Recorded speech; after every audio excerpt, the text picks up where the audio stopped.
బంగినపల్లి నుంచి. ఈ బంగినపల్లి కాయలు ఇవి కూడా 2000 బట్టి.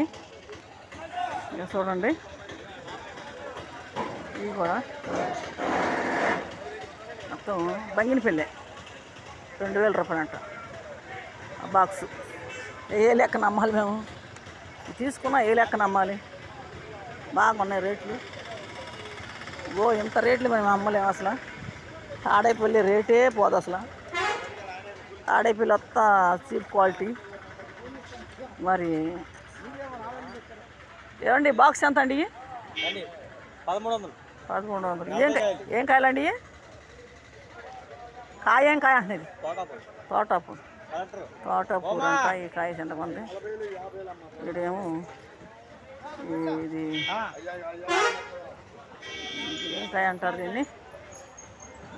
స్ఫూట్ కాయ. ఇదంతా కాయలు ఇవి.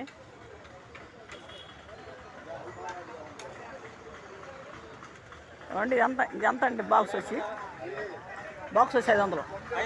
అమ్మ బాక్స్ 500 అంటే అన్ని 4 కేజీలు లెక్క కాయలు లెక్క అమ్మాలి. కానీ మేము అమ్ముకుంటాకలే. నేను వ్యాపారం చేస్తాను. హోల్సేలేనా? ఈ రేట్లో అమ్మాలి బాబు. అసలు ఈ రేట్లు అన్నీ అసలు మాకు రేటు లేదు, ఏమి లేదు, రేటు రాదు.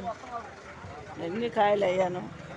కాయ కూడా ఇక్కడ క్లియర్గా లేదు, మచ్చలుగా ఉంది. ఎడొచ్చేసి పుచ్చకాయ ఉన్నదండి.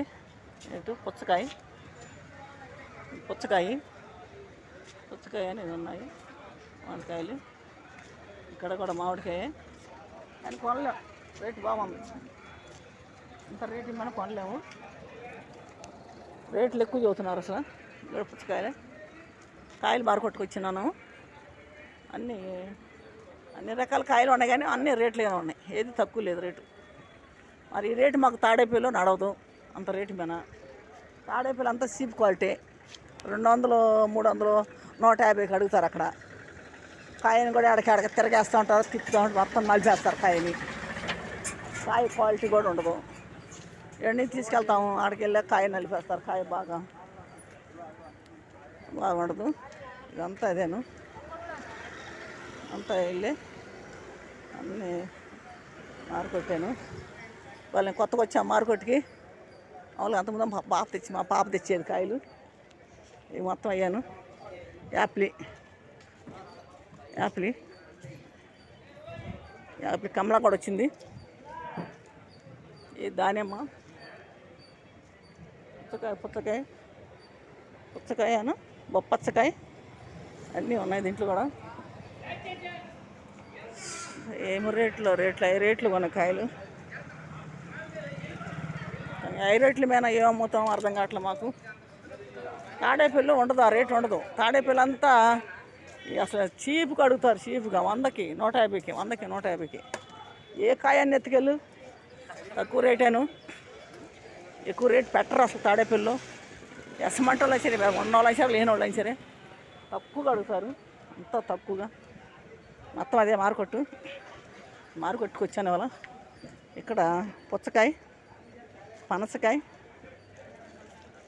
ఉందండి. పనసకాయ అట్లా పుచ్చకాయ ఉన్నది, పనసకాయ ఉన్నది, బొప్పచ్చకాయ ఉన్నది. అయ్యాను పుచ్చకాయ, పనసకాయ అయ్యాను.